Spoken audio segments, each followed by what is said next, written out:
우리는 청함받은 자입니까? 택함을 받은 자입니까? 생각을 해봐야 됩니다. 우리가 주일 오늘 오전까지는요 예레미야 49장 말씀을 보면서 자랑하자라는 말씀 나눠보았고요. 우리의 삶 가운데 무엇을 자랑했는지 소그룹 시간을 통해서 짧게라도 나누어 보았는지 모르겠습니다. 오후 예배에는 대화설교를 잠깐 멈추고 정말 또 오랜만에 웨스트민스터 신앙고백서 강의하도록 하겠습니다. 거의 한 달 만인 것 같은데요. 첫째 주와 셋째 주는 앞으로 흐트러지지 않고 계속 또 성실하게 진도를 나가겠습니다. 오늘 벌써 10장 마지막 시간이 되었어요. 그래서 오늘 10장 마지막 시간을 하면서 제목을 어떻게 할까 고민하다가 택하심을 굳게 라는 제목으로 외민 10장 마지막 시간을 보내고자 합니다. 다 함께 따라하겠습니다. 택하심을 굳게. 우리는 청함받은 자입니까? 택함받은 자입니까? 고민을 해야 된다는 거예요. 분명히 택함과 청함이 다른 단어로 한글로도 되어 있죠. 그런데 우리가 이 유효한 부르심이라고 하는 장을 공부하면서 우리가 인지를 한 거는 뭐냐면은 부르심과 택함과 예정과 회개와 중생과 칭의와 성화는 따로 일어난다, 동시에 일어난다. 당연히 동시에 일어나죠. 왜냐하면 정말 저랑 여러분이 무덤 뚜껑 덮어봐야, 관뚜껑 덮어봐야 알겠지만도 저랑 여러분이, 저는 택자라고 믿는데 정말 택자라면 부르심이 1단계인데 부르심을 받는 순간 벌써 구원의 서정은 시작된 거죠. 이 연결고리가 이게 떨어져 있지 않다는 겁니다. 왜? 예정됐으니까 선택받았고, 선택받았으니까 하나님 우리를 부르신 거 아니겠어요? 그래서 부르셔가지고 여기까지 이렇게 오게 된 거죠. 그거는 우리가 지난 시간에 책을 보시면은 아주 친절하게 177페이지에 하나님의 부르심과 중생, 그 다음 회심, 칭의, 양자됨, 성화, 영화, 이거 아주 친절하게 순서를 잘 정리해 주셨어요. 그래서 이대로 우리가 택함을 받은 자라면 가게 돼 있습니다. 이거는 뭐 누가 방해할 수 없어. 지구에 있는 60억의 인구가 여러분을 뜯어 말려도 이거는 흐트러지지 않는 진리예요. 그런데 오늘 제가 질문을 했단 말이에요. 여러분은 청함 받았습니까? 택함 받았습니까? 반대로 생각할 때 비택자일 경우 마치 모양은 부르심을 받아서 교회에 나와 앉아 있을 수 있다는 것이죠. 근데 우리는 어떻게 공부했어요?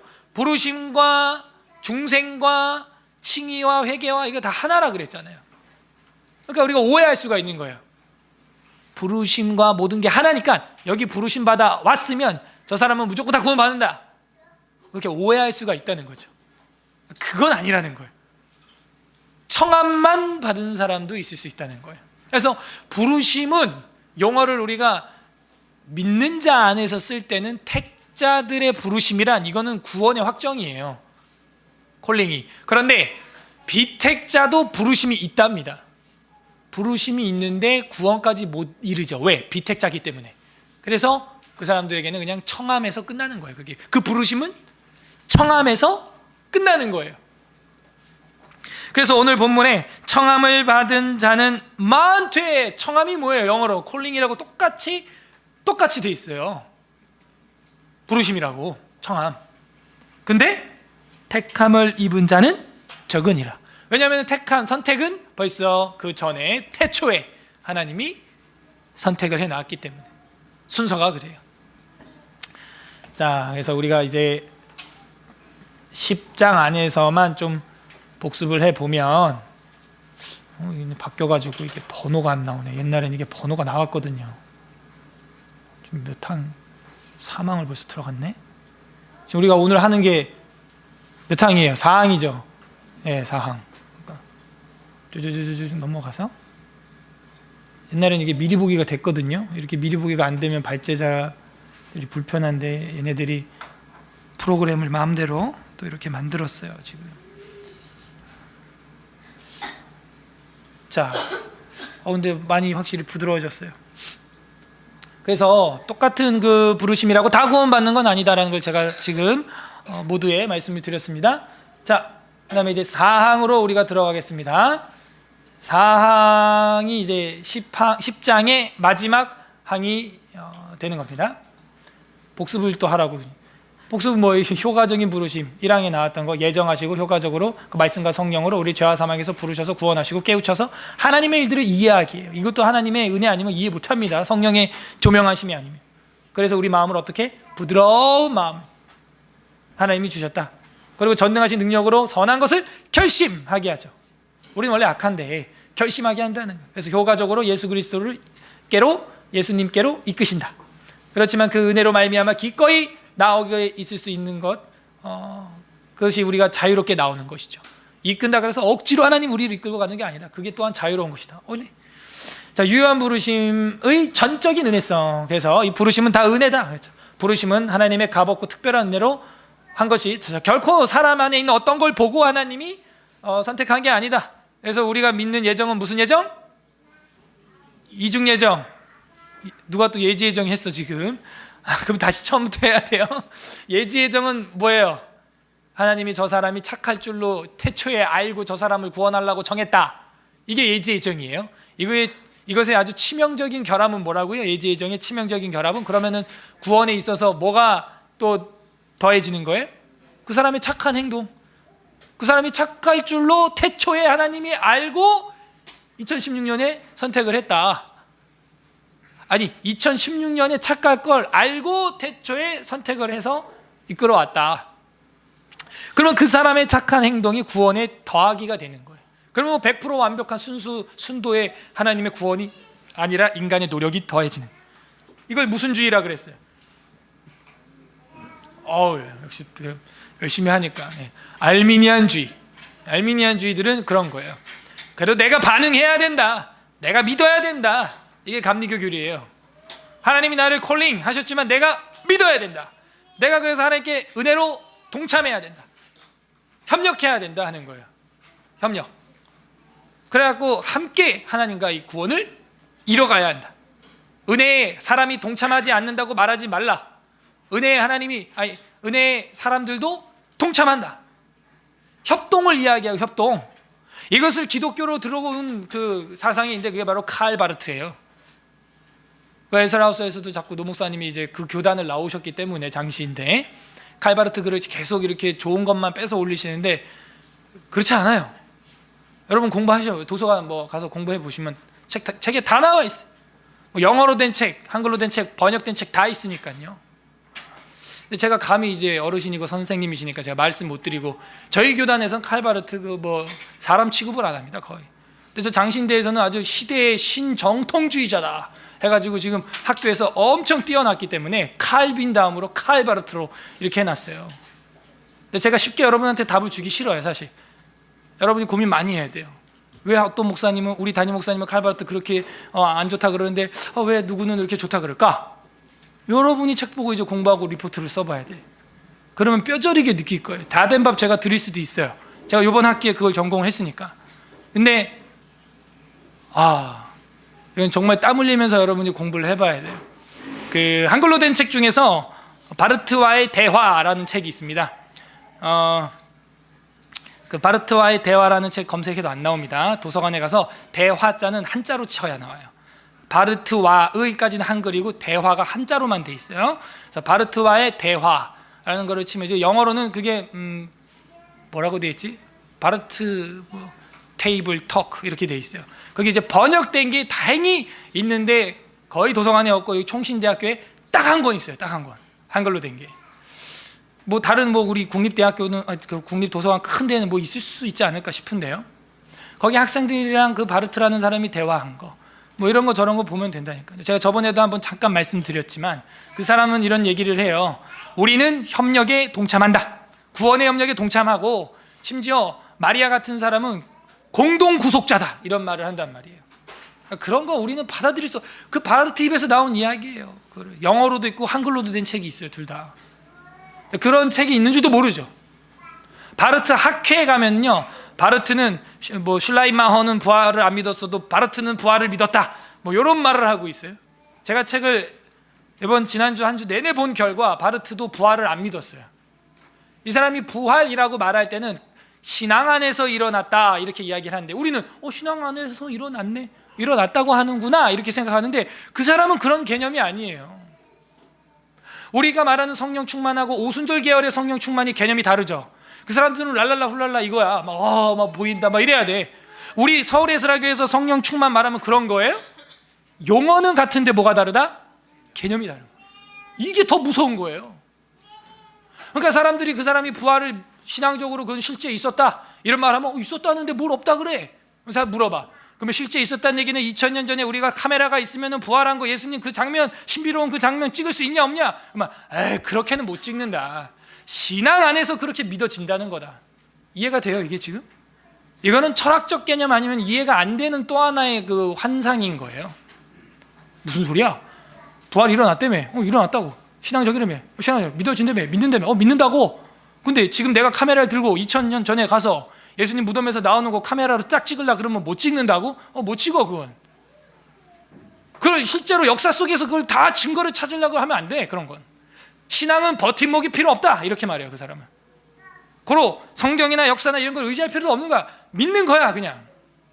아주 독특한 새로운 영역이죠.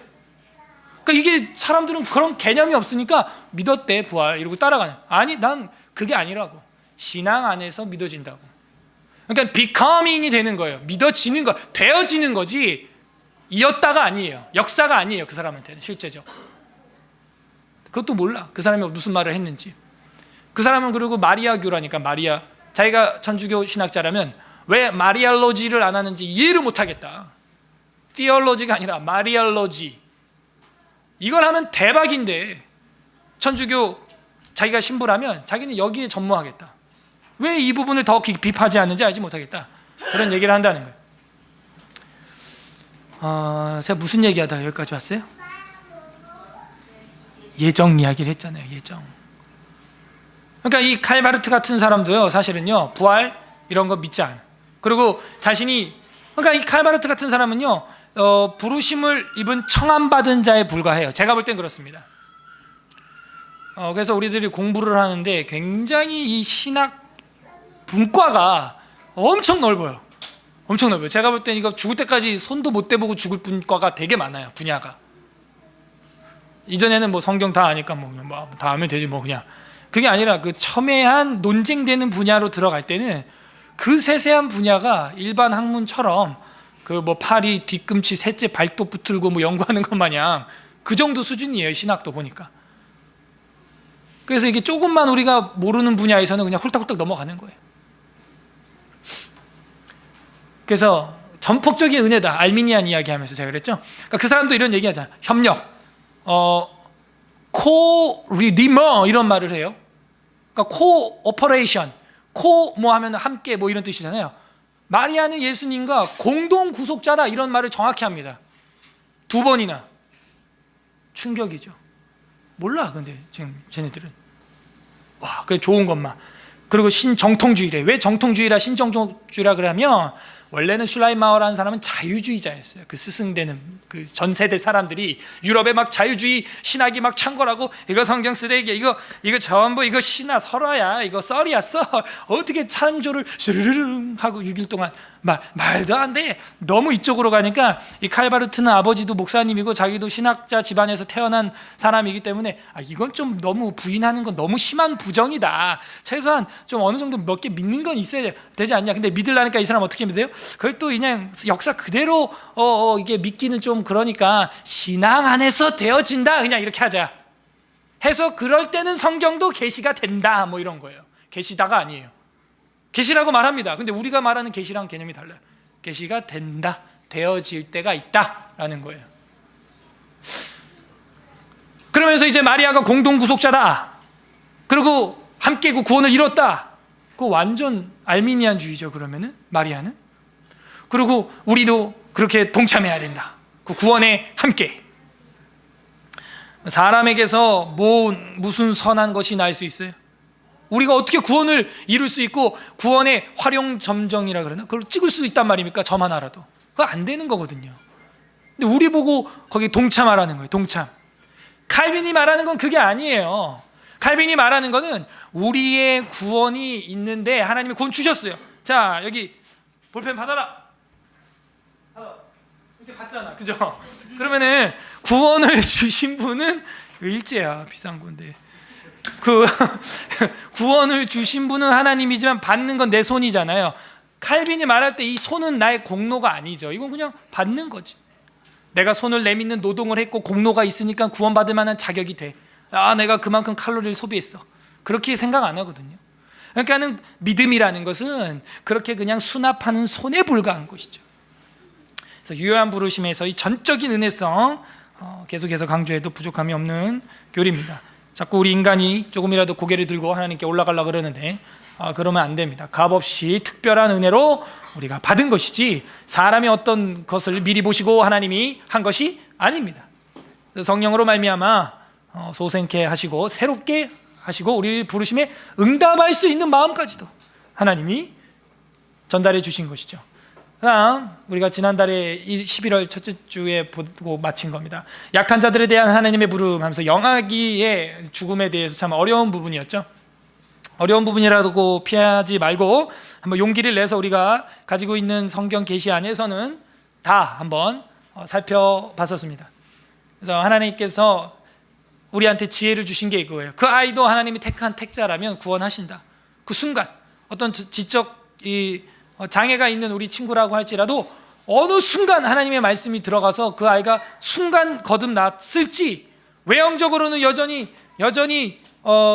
외적 부르심은 여전히 능력이 없어 보이는 우리 지체라고 할지라도 그 속사람이 어떤 순간에 이 말씀을 듣다가 거듭났는지는 우리는 모른다. 다만 우리가 보는 거는 택자라면 그 아이도 여전히 외적으로는 좀 이렇게 핸디캡이 있고 장애가 있어 보이지만 정신적으로 어떤 순간에 하나님의 택자라면 그 아이도 거듭났다. 속이 겉은 여전히 장애가 드러나고 어눌하고 뭐 이래도 말이죠.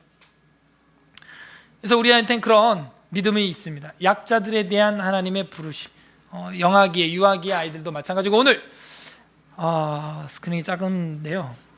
제4항 비택자들에 대한 글씨가 안 보인다. 비택자들에게 나타나는 신비현상. 제 모니터로는 잘 보이는데 이게 빔으로 쓰면 색깔이 이게 변해서 따라해보세요. 비택자들에게 나타나는 신비현상. 이것도 우리가 한번 공부해두면 나중에 변증을 하거나 누가 물었을 때 대답을 해줄 수가 있어요. 오늘 이 주제는 뭐냐면은 교회에 나왔어요. 부르심 받은 것 같아요. 막 길고 뛰고 막 마이크 잡고 찬송도 하고 뭐 임원으로 섬기기도 하고 뭐 봉사도 뭐 꽤 열심히 합니다. 그러면 우리는 어떻게 생각해요? 제가 구원 받았구나. 근데 오늘 배울 장에서는 그게 아닐 수도 있다는 거예요. 아무리 열심을 해도 그 사람이 반대로 아까 3항이랑 반대로 4항은 뭐예요? 아무리 열심을 외적으로 증거들이 많이 나타나도 비택자라면 떨어진다는 거야. 그 사람은 언젠가. 그리고 지금 떨어진 상태에서도 그렇게 겉으로 열심히 섬길 수 있다 없다? 있다는 거예요. 무섭죠? 근데 그게 자기도 몰라. 문제는 자기가 그냥 열심히 하고 주변에서 믿음 좋다 이러니까 거듭난 줄 아는 거야. 자기가. 그래서 비택자들에 나타나는 신비현상, 막 병도 고쳐. 심지어 막 예수님으로 떠나가 이러면 막 귀신 떠나고. 한번 제가 아론이가 갑자기 나는 마귀다 이러는 거예요. 나 깜짝 놀라요. 마귀는 떠나가야지 이 새끼야 이러고 막 제가 마귀는 떠나가. 죄송합니다. 마귀는 독사의 새끼라고 예수님이 이미 했기 때문에 그 욕은 아니. 떠나가. 내가 깜짝 놀라요. 얘가 놀란 거야. 막 울어. 그 다음에 이제 1시간 있다고 돼. 아빠, 마귀는 예수 이름으로 떠나가야죠. 딱 그러는 거예요 저한테. 그래서 그럼 떠나가야지. 그래서 이 자기는 열심히 귀신도 쫓고 병도 고치고 봉사도 하고 한 줄 알았는데 뭐일 수 있다? 비택자일 수 있다는 거예요. 글씨가 안 보이면 여러분 교재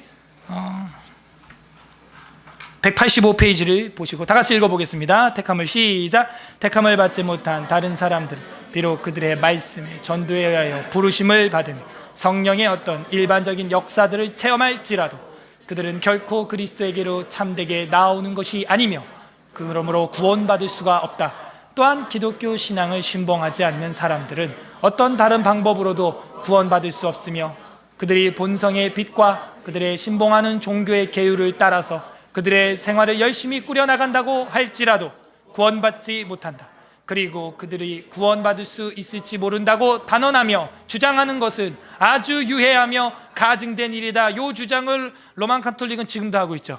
예수나 모하메드나 뭐 고타마 시타르타나 다 이 구속자들 아니냐, 구원자들, 그 하나님이 보낸 자들 아니냐. 그냥 종교가 다르고 명칭이 달라서 석가, 예수 뭐 이렇게 된 거야.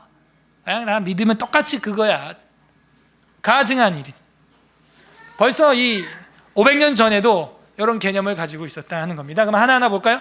택함을 받지 못한 다른 사람들은, 그죠? 택함을 받지 못한 다른 사람들이 있겠죠. 제가 이 오후 예배에 참석한 분들은 다 택함 받은 걸로 저는 그냥 믿고 죽을랍니다. 예? 그렇게 하시고 그래서 이제 비록 그들이 말씀의 전도에 의하여 부르심을 받으며 이렇게 돼 있어요. 그래서 무슨 얘기냐면 비록 그들이 말씀의 전도에 부르심을 받아야 안 받아요? 받는다는 거예요. 누구도 택함 받지 못한 사람들도. 제가 나가서 누굴 전도하고 길에서 뭐 신대방 삼거리역에서 막 전도를 하면은 따라는 올 수 있다는 거. 그래요? 그런 게 있어요? 한번 가볼게요. 물론 이렇게 오면은 확률적으로 택자의 확률이 클지 모르지만 비택자도 그렇게 반응해서 전도에 의하여 부르심을 받을 수 있다는 거예요. 지금 우리 유효한 효과적인 부르심하고 있는데 그렇게 받아오는 부르심이 있을 수 있다는 거죠. 그래서 오늘 본문이 이 부르심의 다른 형태인 게 바로 청함을 받은 자는 많되 택함을 받은 자는 적다 하는 거예요. 그래서 무조건 부르심 받았으면 다 구원까지 그냥 착착착착착 간다, 그건 아니라는 것이죠. 비택자들도 청함을 많이 받아요. 몇 개 봐요? 받는 자는 많되 오히려 선택받은 자는 적다, 이렇게 돼 있다니까 성경이. 예수님이 하신 얘기 아니겠어요? 그래서 부르심을 받으며 성령의 어떤 일반적인 역사들을 체험할지라도, 성령 체험도 해요. 막 병이 나요, 귀신이 떠나가고, 또 자기가 또 전도도 한 20명 30명씩 막 해. 그리고 그 중에 막 목회자들도 신학하는 사람들도 생기고 막 충분히 성령의 어떤 일반적인 역사들을 체험할 수 있다 하는 겁니다. 근데 체험하는 게 이제 성경에도 나와요. 그러면 마태복음 7장 22절 우리 한번 다 같이 읽어 보겠습니다. 마태복음 7장 22절 시작. 그날에 많은 사람이 나더러 이르되 주여 주여 우리가 주의 이름으로 선지자 노릇하며 주의 이름으로 귀신을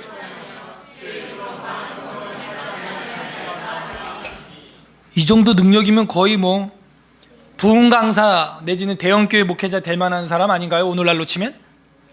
주의 이름으로 내가 선지자 노릇했다는 얘기는 예언 말씀 잘 선포했다는 거예요. 또 이루어진다는 거예요. 그리고 주의 이름으로 귀신을 쫓아내고 주의 이름으로 많은 권능을 행하지 않았습니까? 하고 말하는 거예요. 이거 누가 봐도 택자 아닌가요? 누가 봐도 능력자 아닌가요? 그런데 하나님은 아닐 수 있다는 거예요. 이 다음 구절이 그걸 말해주고 있잖아요. 난 너희를 도무지 알지 못하노라. 넘어가겠습니다. 그 다음에 마태복음 13장 20절에서 21절에 또 이제 씨 뿌리는 비유, 네 가지 밭, 여러분 참 잘 알고 있는 건데요. 여기도 그런 게 나와 있어요. 우리 다 같이 읽어보겠습니다. 시작. 돌밭에 뿌려졌다는 것은 말씀을 듣고 즉시 기쁨으로 받되 그 속에 뿌리가 없어 잠시 견디다가 말씀으로 말미암아 환난이나 박해가 일어날 때는 곧 넘어지는 자요. 처음에는 막 아멘, 목사님 은혜 됐습니다, 은혜 받았습니다 막 울고 막 기쁨으로 받고 막 우리 교회 좋은 교회.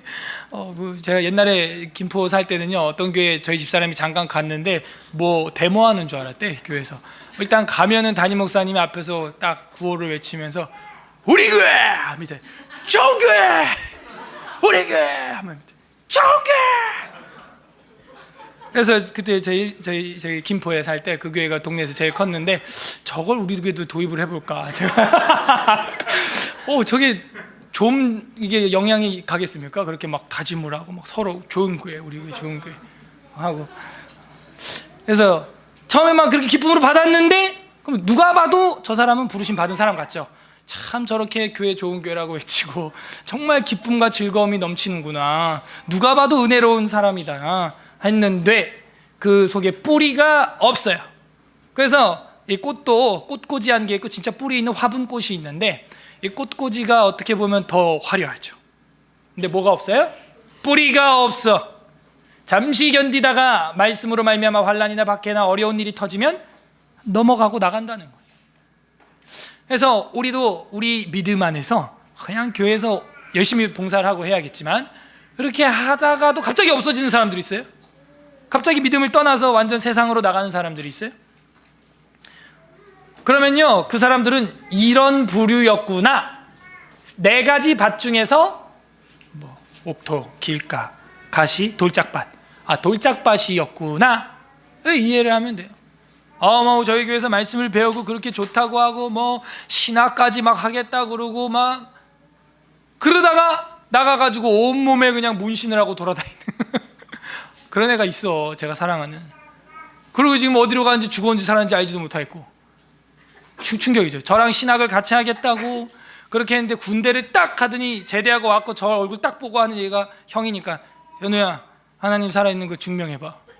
제 앞에서 이러는 거야. 군대 갔다 오더니 또 어떤 사람은 군대 갔다 와서 이제 믿음이 생기는 사람도 있고 하는데, 전엔 나랑 막 그렇게 신학을 하자 그러고 말씀을 기쁨으로 받고 막 기도를 막 날 새면서 기도를 같이 하고 그랬던 형님인데 처음엔 그렇게 기쁘고 막 떼굴떼굴 하더니 견디다가 넘어진다 하는 것이죠. 그래서 저희들이 부르심을 받았다고 다 구원받는 게 아니구나. 히브리서 6장 4절에 보게 되면 다 같이 읽어볼까요? 시작. 한 번 빛을 받고 하늘의 은사를 맛보고 성령에 참여한 바 되고. 이 뒤에 말은 좀 부정적인 말입니다. 다시 타락한 자들은 이런 얘기예요. 회개케 할 수 없나니 이렇게 나와요. 근데 이거는요, 예수 믿었다가 죄지면 다시 돌아올 수 없다 그 얘기가 아니고요, 이제 유대교로 가면은 다시 회개케 할 수 없다 이런 얘기예요. 예수교에 있다가 유태교에 가면은 다시 회개할 기회가 와요, 안 와요? 안 와요.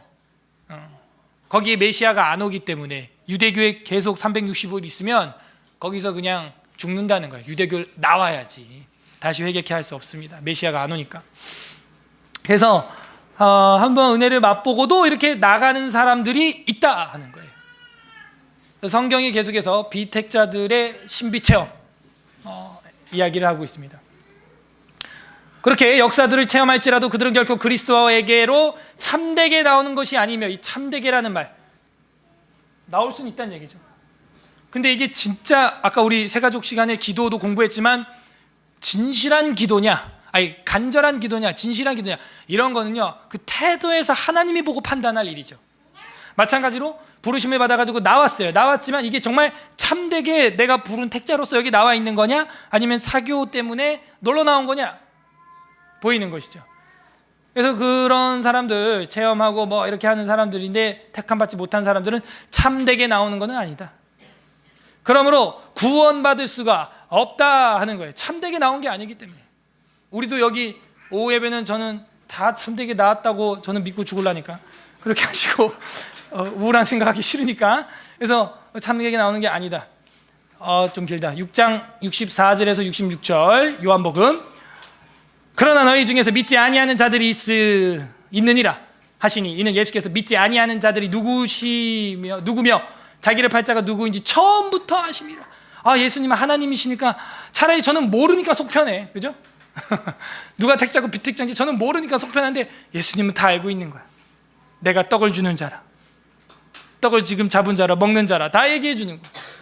또 이르시되 그러므로 전에 너희에게 말하기를 내 아버지께서 오게 하여 주지 아니하시면 누구든지 내게 올 수 없다 하였노라 하시니라.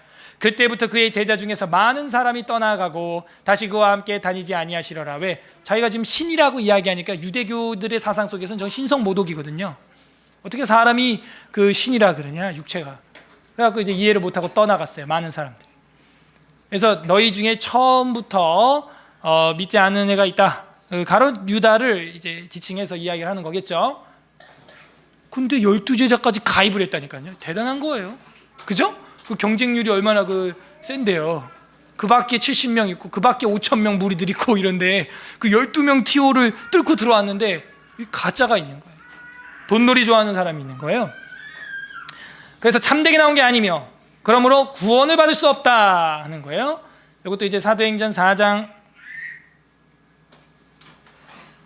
이게 바뀌어갖고 마우스도 안 먹고 확대도 안 되고 어떻게 해야 될지 모르겠네. 4장 12절 한번 보시면 다 같이 읽어볼까요? 시작. 다른 이로서는 구원을 받을 수 없나니 천하 사람 중에 구원을 받을 만한 다른 이름을 우리에게 주신 일이 없음이라 하였더라. 그죠? 구원받을 수 없는데 누구로 말미암아? 예수님 아니면은 택함 받지 않고 부르신 적이 없는데 예수님을 모르는데 어떻게 구원을 받겠어요? 방금 전에 얘기했잖아요. 다 나왔는데 너네 중에서 그 안 믿는 애가 있다. 내가 처음부터 알고 있다. 요한복음 14장 6절에 보게 되면 예수께서 이르시되 내가 곧 길이요 진리요 생명이니 나로 말미암지 않고는 아버지께로 올 자가 없다. 이런 이야기를 하는 거예요. 그래서 예수님 통하지 않으면 구원받을 사람이 없고 예수님을 통하여 택함 받지 못한 자들은 구원받을 수 없다 하는 이야기를 계속하고 있어요. 또한 기독교 신앙을 신봉하지 않는 사람들은 어떤 다른 방법으로도 구원받을 수 없습니다. 이건 뭐 너무 기본적인 이야기. 그들이 본성의 빛 양심이죠. 또 그들이 신봉하는 다른 종교의 계율을 따라서 그들의 생활을 열심히 꾸려 나간다고 할지라도 구원받아요? 못 받아요? 못 받는다 하는 거죠. 근데 우리 어머니들은 할머니들은 비나이다 냉수 한 그릇 새벽에 얼음 깨고 목욕 재개하고 이거 빌면은 천지신명이 들어주시겠지 정성을 봐서 그랬는데 그런 열심히 하는 건 그냥 열심에 불과한 거예요. 바울도 이 갈라디아서에서 이야기를 하는데 한번 찾아보겠습니다. 순간 생각이 나서 갈라디아서 1장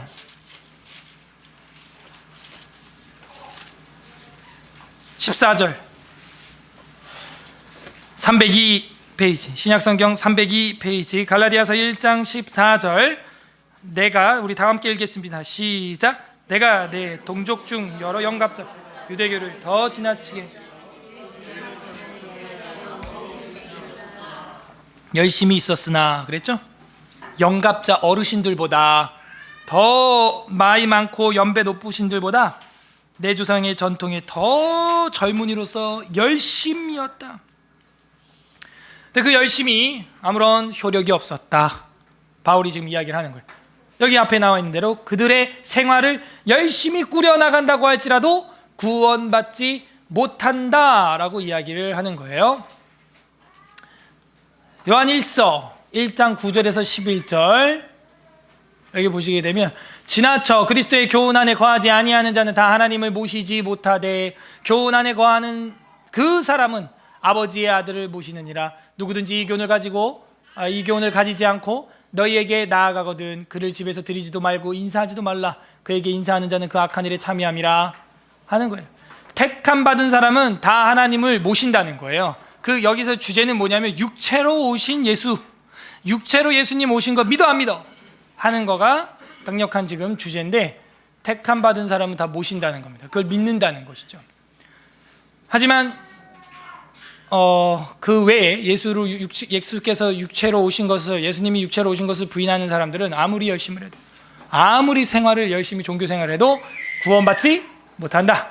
그리고 그들의 구원받을 수 있을지도 모른다고 단언하며 주장하는 것은 아주 유해하며 가증된 일이다 하는 거죠. 유해할 정도예요. 그리고 나가서 가증스럽다는 거예요. 아까 제가 처음에 말한 것처럼 예수 석가 뭐 다 같은 거야. 그냥 표현만 동서양에서 나눠서 뭐 달랐다. 예수님도 동양 종교인데 그것도 모르고 그렇게 이야기를 하면서 다 그냥 종교 통합을 이야기하는 일은 굉장히 유해하고 가증스럽다 하는 것입니다. 갈라디아서 1장 6절에서 8절 우리 다 같이 읽어보겠습니다. 잘 안 보이면 성경책을 찾아서 보시고 갈라디아서 1장 아까 그거죠? 6절에서 8절 다 같이 읽겠습니다. 시작. 그리스도의 은혜로 너희를 부르신 이를 이같이 속히 떠나 다른 복음을 따르는 것을 내가 이상하게 여기노라. 다른 복음은 없나니 다만 어떤 사람들이 너희를 교란하여 그리스도의 복음을 변하게 하려 함이라. 그러나 우리나 혹 하늘로부터 온 천사라도 우리가 너희에게 전한 복음 외에 다른 복음을 전하면 저주를 받을 줄. 이상하다. 왜 그런 거를 따라가냐 이제 이야기를 하는 것이죠. 종교다원주의 그걸 왜 따라가냐. 아무리 로마 카톨릭이 이것도 되고 술도 되고 담배도 되고 제사도 되고 다 된다고 멋져 보이는 것 같아도 어떻게 그거를 예수 그리스도 외에는 진리가 없다고 하는 걸 배워놓고 그 이상한 걸 따라가냐. 내가 이상하게 여기노라. 마리아 종교에 왜 따라가냐. 내가 이상하게 여기노라. 그건 유해하며 가증하다.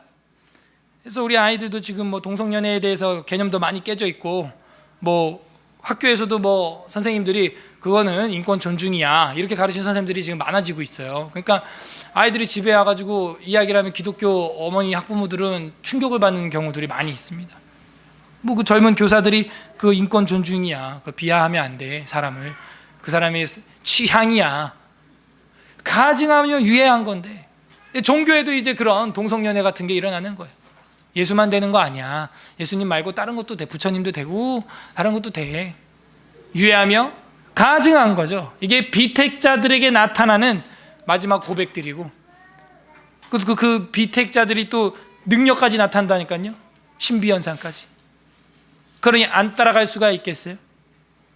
그래서 오늘 사항 다 끝났는데요.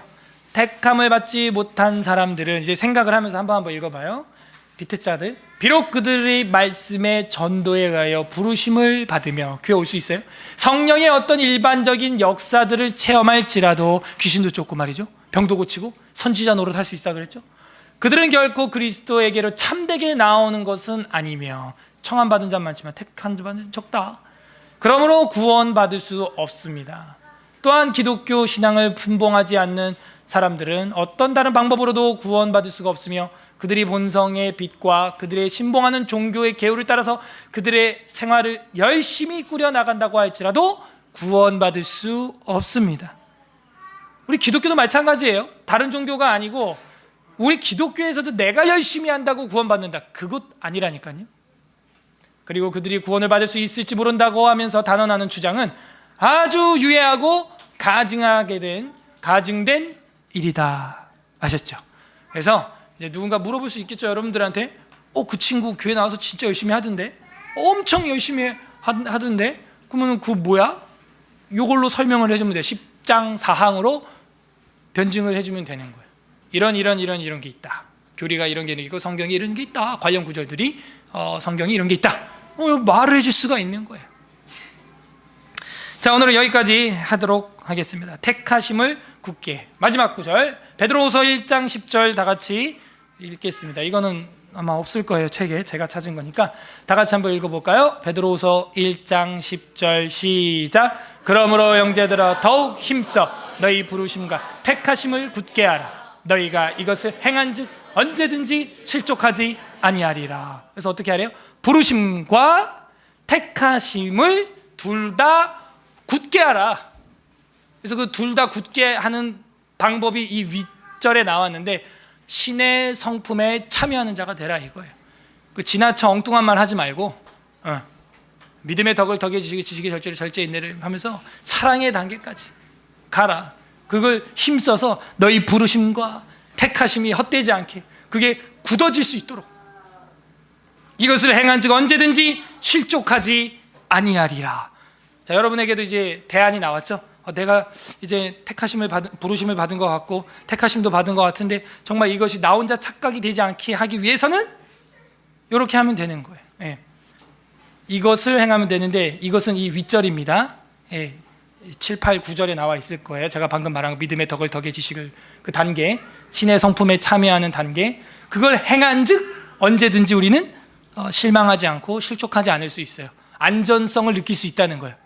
어휴, 아직은 내가 믿음의 덕을 덕의 지식을 요 안에 있는 걸로 보아 잘 신앙이 운행되고 있구나, 내 스스로 점검할 수 있다는 거예요. 그러므로 우리 서울에스라교회 성도님 모두 다 부르심만, 청함만 당하지 마시고 택함을 굳게 하게 되는 은혜가 있기를 주님의 이름으로 간절히 소망합니다.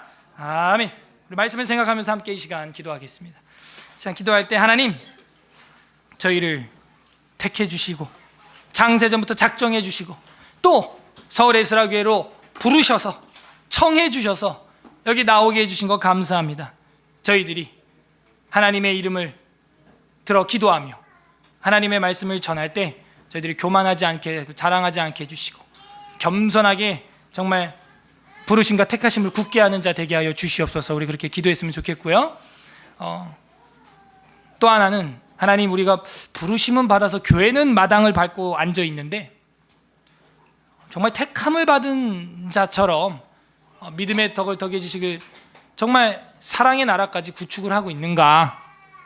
하나님, 만약에 제가 부르심만 받아가지고 신나가지고 이러고 있는 것 같으면 우리 스스로 좀 회개를 했으면 좋겠어요. 하나님 용서하여 주시고 정말 이제 이 부르심에 합당하게 택함 받은 자답게 사랑의 언행 심사로 그 부르심과 택하심을 굳게 할 수 있는 제가 되게 하여 주옵소서.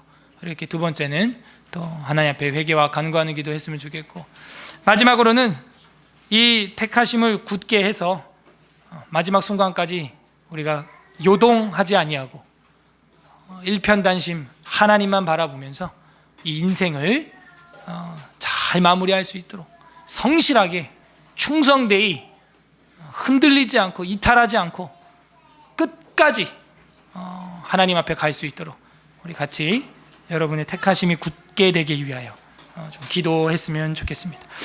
우리 다 함께 말씀을 생각하면서 기도하겠습니다. 기도합니다. 하나님 아버지 감사드립니다. 저희들을 불러주시고 택해주시고 여기까지 인도해 주셨는데 부르심만 받고